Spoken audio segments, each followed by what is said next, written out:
흔히 오시면 이렇게 여쭤보십니다. 선생님 아이면 어떻게 하시겠냐고 이렇게 물어보시는데요. 맞아요. 제 아이 같은 경우에 만약에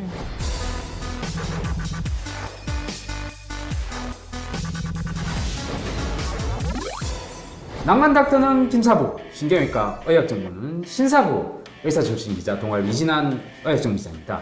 안녕하세요. 헬스조선 의학 전문기자 이금숙입니다. 대한신경외과학회에서 일반인들에게 뇌와 척추 분야의 유익한 정보를 정확하게 알리고자 시작한 신경외과 신사부. 오늘의 주제는 우리 아이 머리 다쳤을 때 어떡할까입니다. 머리를 붙였을 경우에 어디를 가야 할지 가장 고민이 되는데요. 그래서 고민을 해결할 분을 모셨습니다. 대한신경외과 산하 대한신경손상학회 홍보위원님을 모셨습니다. 와. 네, 안녕하세요. 안녕하십니까. 안녕하십니까. 네. 저는 사실 교수님 몇 년 전에 뵀었으면 더 좋았을 것 같은 게 저희 네. 아이가 한 6살 때 이 대리석 바닥에 테니스 머리를 바닥에. 부딪혔어요. 넘어져서. 그래서 혹도 너무 크게 나고 그래서 그때 네. 걱정을 되게 많이 하는데 이 소아 두부에서 얼마나 많이 발생하는 건지 설명 좀 부탁드리겠습니다. 미국에서는 0세에서 14세 소아 중에서 연간 약 50만 명의 소아들이 외상성 뇌손상으로 인해서 그걸 동반해서 응급실로 내원하는 것으로 알려져 있습니다. 서울의 한 구의 인구네요. 그렇죠. 보통 흔히들 이제 발생하는 요인은 예측하실 수 있겠지만 아, 네네네. 애기들이 뭐 활달하지 않습니다. 그래서 낙상 경우가 굉장히 많은데 그 경우에 안타까운 경우들이 있고요. 그다음에 놀이로 다치는 경우나 이제 자동차 사고가 우리 그 다음으로 이어지게 됩니다. 근데 이제 중요한 거는 5세 이하일 경우에는 이제 75%가 낙상으로 인하게 되고요. 네. 침대에서 어떻게 잠깐 봤는데 떨어진 경우 그 경우는 이제 낙상이고요. 야, 이게 흔하게 이제 볼 수 있는 외상이라고 볼 수 있는데 얼마나 이게 심각한 것까지 가는 건지. 외상성 질환이란 그 특성 자체가 굉장히 위험한 경우들이 있을 수밖에 없습니다. 소아에서 사고 관련 사망의 3분의 1이 외상성 뇌손상에 의한 것으로 알려져 엄청나네요. 있습니다. 아니 저도 뉴스를 보면 네. 놀이터에서 놀다가 이렇게 꼬꾸라져서 넘어졌는데 사망한 아이들 굉장히 있잖아요. 안타까운 네. 경우고요. 네, 맞아요. 15세 이하에 있는 소아에 있어서는 가장 중요한 사망 원인이고요. 종양이나 선천 질환에 비교해 본다면 이제 2배 많은 사망률을 보이고 그렇게 있습니다. 많이요? 엄마들은 흔히 맞아요. 애가 토를 하거나 늘어지면 이제 빨리 병원에 가봐라 라고 알고 있는데 두부 외상 어떨 때 병원을 가야 되는지 너무 궁금해요. 머리를 부딪혔는데 가장 흔하게 볼 수 있는 건 멍이 드는데 계속 부피가 부어오른다. 부피 오른다고. 네, 계속 부어오른다. 원래 그럴 처음에 경우에는 멍이 많이 들다가 점점 빠지거든요. 빠지는 빠지는 네. 경우가 많은데 두개골 골절이 있는 경우에 특히 이렇게 두피가 계속 부어오릅니다. 그래서 주의하게 보셔야 되는 경우가 되고요. 네. 토를 하는데 반복적으로 토한다. 또 애기가 늘어진다. 잘 안 먹는다. 또 하는데 걸음걸이가 이상하다.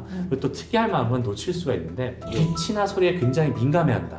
이럴 경우에는 그러니까 평소보다 이럴 경우에는 이제 병원을 가야 된다고 생각하셔야 됩니다. 집에서 뭘 유심해서 봐야 될지 이런 거 좀 있을까요? 가장 좀 놓치게 돼서 안타까운 경우는 네. 애기가 부딪혔는데 네네. 가만히 있다가 들어와서 잤네 하고 보는 경우들.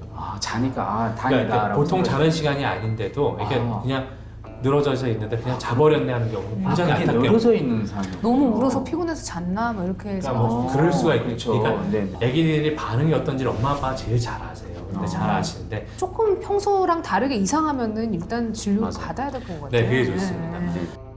보통 이제 병원에 가면 흔히 이제 CT를 어린애들한테 이 뇌손상을 확인해야 맞아. 돼요. 방사선 맞아, 노출 맞아. 때문에 부모들이 걱정을 하는 경우들이 많아요. 네네. 정말 이렇게 진단을 할 때 CT를 활용을 하는 건지 아이들한테는 괜찮은 건지. CT 대신에 저 청진기를 머리에 대면 그럼 엑스레이나 너무 뭐. 그런 거 개발하면 너무 좋을 것 같은데요. 저희도 신경외과에서 가장 고민한 부분은 사실 흔히 오시면 이렇게 여쭤보죠.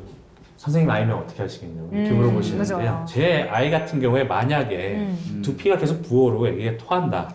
그럼 저는 CT를 찍어보는 게 좋다고 말씀을 드립니다. 그러니까 방사선 노출이 좀 왜냐하면 만약에 안에 출혈이 있거나 손상이 있다고 했었을 경우에는 CT로 확인을 해야 입원 및 그 다음에 어떻게 촬영을 몇 시간 그렇죠. 간을 해야 되는지가 세워지기 그렇죠. 때문에 그런 걸 하게 되거든요. 아 근데 저 같으면 찍을 것 같아요.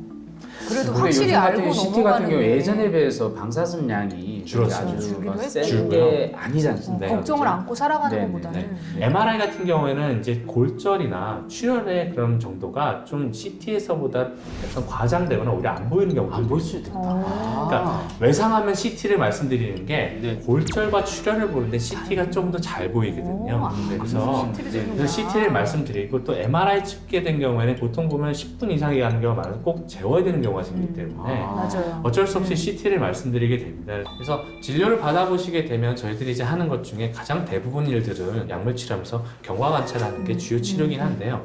문제는 지금 두 분께 지금 정리해서 말씀드린다 하더라도 헷갈리는 증상들, 그다음에 내 마음속에 좀 불안한 증상들인데 이게 아니라고 보기에는 좀 이상하지만 괜찮은가 하고 보게 됐을 때 문제되는 증상들이기 때문에 전문 진료 통해서 해결하시는 게 가장 깔끔하다고 할 수 있겠죠. 네. 뭐 요즘에 조금 뭐 방과 활동이나 생활체육 하면서 운동을 하다 보면 또 어쩔 수 없이 부상 위험들이 있잖아요. 특히 그렇죠. 머리를 다치는 특히 경우들. 이런 아이들 괜찮은 건지 이런 네네. 그 뇌손상 미국 성악과학회에서 2018년도에 조사한 걸 따르면은 약 1000번의 운동 노출이 있었을 때 네. 미식 축구 같은 경우는 한 번 정도는 이렇게 생긴다. 그러니까 일주일에 한 번일 땐 20년이니까 거의 상관이 없다 이렇게 할 수가 있겠죠. 근데 이거를 일주일에 5번 이상 운동을 한다고 하면은 운동 선수네요. 운동선수죠. 보통 그러면 4년이나 8년 중에 한 번씩은 뇌진탕을 겪는다는 얘기가 됩니다. 그리고 또 여기서 중요한 거는 요즘 태권도, 복싱, 또 이종격투기 뭐 이런 것들이 좀 유행을 많이 맞아요. 하니까요. 네. 근데 거기서 보면 KO 좋아하는데 이제 KO가 낙아웃, 뇌진탕이거든요.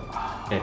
그래서 2010년대 초반 때 만성 이제 외상성 뇌병증이라는 것들이 미식 축구 선수에서 이제 밝혀지면서 미식 축구 선수 중에 알게 모르게 인지 기능이 떨어지고 성격 변화가 되는데 뇌를 봤더니 나중에 부검에서 이제 치매 환자나 다른 그런 뇌가 위축된 걸 봤다. 그래서 이제 반복되는 그러한 경도 두부 외상, 외상성 뇌 손상에 대한 연구가 지금 활발하게 되고 있습니다. 그래서 전체적인 뇌에 기능적인 손상들을 준다는 그런 내용이라서 네. 뇌진탕을 이제 스포츠 관련돼서는 조금 더 유심하게 보고 있는 질환군이긴 합니다. 뇌진탕에 걸렸다고 한번 가정했을 때, 뭐 병원에서 치료는 받더라도 평소에 또 관리 이런 게 조심해야 될 것 같아요. 있습니까 혹시? 어느 정도 증상이 호전이 됐다면 일상생활 복귀를 해보되 조금씩 일상생활이 좀 더 늘어난다 하면 좋은 신호로 받아들이고요.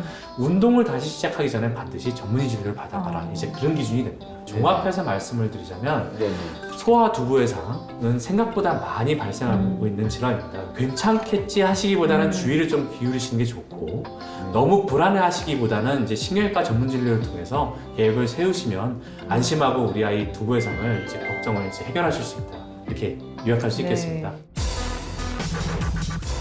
대한신경외과학회에서 야심차게 준비한 신경외과 신사부. 오늘은 우리 아이 머리를 다쳤을 때 어떻게 해야 하나에 대해서 자세히 알아봤습니다. 다음 주에도 대한민국 신경외과 최고 명의를 모시고 알찬 정보와 함께 돌아오도록 하겠습니다. 구독과 좋아요. 알림 설정은 사랑입니다. 낭만 닥터는 김사부. 신경외과는 신사부. 다음 주에 뵙겠습니다. 안녕. 감사합니다. 감사합니다. 감사합니다.